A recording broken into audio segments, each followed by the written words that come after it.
Praise the Lord. యేసునామ స్మరణాన్ని ఉదయకాల కార్యక్రమానికి మీ అందరికీ ఆహ్వానమండి. ఈరోజు చక్కటి వాగ్దానంతో దేవుడు మన ముందున్నారు. ఆ వాగ్దానం చదువుతాం. యెషయా 53:10 అతన్ని నలగొట్టుటకు యెహోవాకు ఇష్టమాయెను. ఆయన అతనికి వ్యాధి కలుగచేసెను. అతడు తన్ను తానే అపరాధ పరిహారార్థ బలి చేయగా అతని సంతానమును చూచును. అతడు దీర్ఘాయుష్మంతుడగును. యెహోవా ఉద్దేశము అతని వలన సఫలమగును. ఈరోజు చక్కటి వాగ్దానం మనం వింటూ ఉంటాము. దేవుని యొక్క ఉద్దేశాలు మన వలన సఫలం అవ్వబోచున్నాయి. మనకు దేవుడు దీర్ఘాయుష్ను దేవుడు దయచేయబోతూ ఉంటున్నాడు.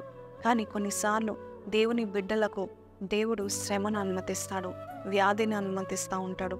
మనల్ని నలం కొట్టడానికి కొన్నిసార్లు దేవుడు ఇష్టపడతాడు. బైబిల్లో పాత నిబంధనలో యోబు మనందరికీ తెలుసు. అతడు నీతిమంతుడు, యథార్థవంతుడు, యెహోవాయందు భయభక్తులు కలిగి చెడుతనంను విసర్జించిన వాడని దేవుని యొక్క వాక్యం సెలవిస్తుంది. అంతేకాదు అతడు దేశంలోనే ధనవంతుడుగా ఉన్నాడంట. ఆయన ఎంతో ఉన్నతమైన స్థితిలో ఉండేవాడు, ఎంతో ధనవంతుడు, ఎంతో లగ్జరీలో ఉండేవాడు. కానీ ఒకరోజు ఆయన సమస్తం కోల్పోయిన దినం ఒక రోజు వచ్చింది. ఒకే రోజులో అన్ని కోల్పోయాడు. మనం చూస్తూ ఉంటున్నాము యోబు యొక్క విశ్వాసం ఇక్కడ. మరి అన్ని కోల్పోయినా కూడా ప్రతి నిత్యము ప్రార్థన చేస్తూ దేవునితో మాట్లాడేవాడు. సొంత భార్య, స్నేహితులందరూ కూడా దూషించినా కూడా ప్రార్థన మాత్రం వదిలిపెట్టలేదు. మన జీవితంలో మనం చూస్తాము, ఏదన్నా చిన్న కష్టం వస్తే, ఏదన్నా తేడా జరిగితే మనము దేవుని దూషిస్తూ ఉంటాము, లేక ప్రార్థించడం మర్చిపోతాం. నేనెందుకు చేయాలనుకుంటా ఉంటాం. కానీ యోబు ప్రార్థన చేశాడు. అందుకే కాబోలు దేవుడు అతన్ని అంతగా రెండంతలుగా తర్వాత దీవించాడు.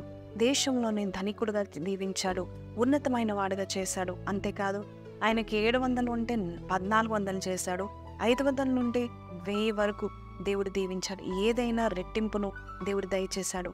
ఈ రోజు కూడా ఒకవేళ నీవు శ్రమల పాలై, మరి పితరుల దోషం కావచ్చు, నీ పాప దోషాలు కావచ్చు, మనం చేస్తున్న క్రియలు బట్టి ప్రతిఫలం మనం పొందుకుంటా ఉండవచ్చేమో. కానీ మనము దేవుని దూషించక యోబు వంటి విశ్వాసం మనం చూపిద్దామా? ప్రార్థన నిత్యము మనం చేద్దామా? దినానికి క్షీణించిపోతున్నాడు. దినానికి ఆయనకి ఎటువంటి నిరీక్షణ లేని స్థితిలో ఉంటున్నా కూడా ప్రభు వైపు చూస్తూ నా విమోచకుడు సజీవుడు అంటూ ఆయన బయలుపరుస్తూ ఉంటున్నాడు. ఈరోజు నీ విమోచకుడు సజీవుడు. కొన్నిసార్లు దేవుడు మన గూడుని చెదరగొడతాడేమో, కొన్నిసార్లు దేవుడు వ్యాధిని అనుమతిస్తాడేమో, కొన్నిసార్లు దేవుడు మనల్ని నలగొట్టడానికి ఇష్టపడతాడేమో. కానీ మరి ముఖ్యంగా మనం గుర్తు తెచ్చుకోవాల్సింది ఏంటంటే, మన యొక్క తర్వాత జీవితము చాలా ఉన్నతంగా దీవించడానికి దేవాది దేవుడు ఆయన రెక్కల మీద మోసుకొని వెళ్తూ ఉంటాడు. యోబు యొక్క తర్వాత జీవితం దేవుడు ఎంత ఆశీర్వాదకరంగా మార్చాడంటే, నీ జీవితం కూడా అదే విధంగా దేవుడు చేయబోతున్నాడని నమ్ముచున్నాను. ఈ శ్రమల తర్వాత, ఈ కష్టం తర్వాత మీరు దీర్ఘాయుష్మంతులు అవ్వబోచున్నారు. మీ సంతతి నిత్యం నిలిచేలాగా దేవుడు చేయబోతున్నాడు. మీరు దేశంలోనే ఉన్నతమైన స్థలాల్లో నివసించేవారుగా దేవుడు చేయబోతా ఉంటున్నాడు. అంతేకాదు ఈ వ్యాధి, ఈ బాధ, ఈ శ్రమ, ఈ శోధన, ఈ శత్రువు తర్వాత దేవుడు మీ పేరును రెట్టింపు ఘనత కలిగిన పేరుగా చేయబోతున్నాడు. కాబట్టి మీ యొక్క పరీక్ష సమయాల్లో కానీ, శోధన సమయంలో దేవుని నిందించక, దూషించక, ఎన్ని అవకాశాలు వచ్చినా యోబు నిందించకుండా ఉన్నాడు, దేవుని ఘనపరిచాడు. అలాగే మనం కూడా ప్రభా నీకు సమస్తము తెలుసు నాయనా, నువ్వేది అనుమతించినా నేను అనుభవించడానికి సంసిద్ధంగా ఉన్నానని విశ్వాసంతో మీరు చెప్పండి.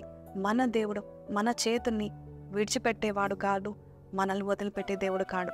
ఖచ్చితంగా మీ బాధల నుండి, శ్రమ నుండి దేవుడు మిమ్మల్ని త్వరలోనే విడిపిస్తున్నాడు. అంతేకాదు రెట్టింపు ఘనత, రెట్టింపు ఆశీర్వాదం, రెట్టింపు అభిషేకం పొందుకుంటారు. చిన్న ప్రార్థన చేస్తాను, కళ్ళు మూసుకోండి. పరిశుద్ధుడా, మహోన్నతుడవు తండ్రి, ఈరోజు యెషయా 53:10 ప్రకారము యోబు జీవితాన్ని చూపిస్తూ మాకు మా యొక్క శ్రమలు, శోధనలు ఎంత మాత్రం కాదని ప్రభ తండ్రి, అవి కూడా ప్రభ తండ్రి నీవు తప్పిస్తావని, మమ్మల్ని ఆ శ్రమల నుండి ప్రభ విడిపిస్తావని నమ్ముచున్నాము నాయనా. ఈరోజు ఎవరైతే కృంగిపోయారో, అయ్యా ఎందుకు నాకు ఇది అనుమతించావు, ఎందుకు ప్రభా నీవు కళ్ళు మూసుకున్నావని చెప్పేవారికి నీవు మంచి వాగ్దానం ఇచ్చినందుకు నీకు వందనాలు. వారి జీవిత కాలమంతా నిన్ను స్తుతించే కార్యమును ఈ శ్రమ తర్వాత చేయబోచున్నందుకు నీకు వందనాలు.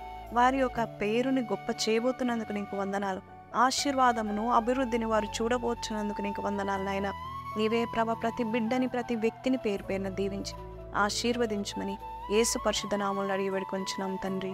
ఆమేన్. ప్రైజ్ ది లార్డ్ అండి. ఈ వాగ్దానము మీకు ఎంత ముఖ్యమో కాదో నాకు తెలియదు, కానీ నాకెంతో ముఖ్యమండి.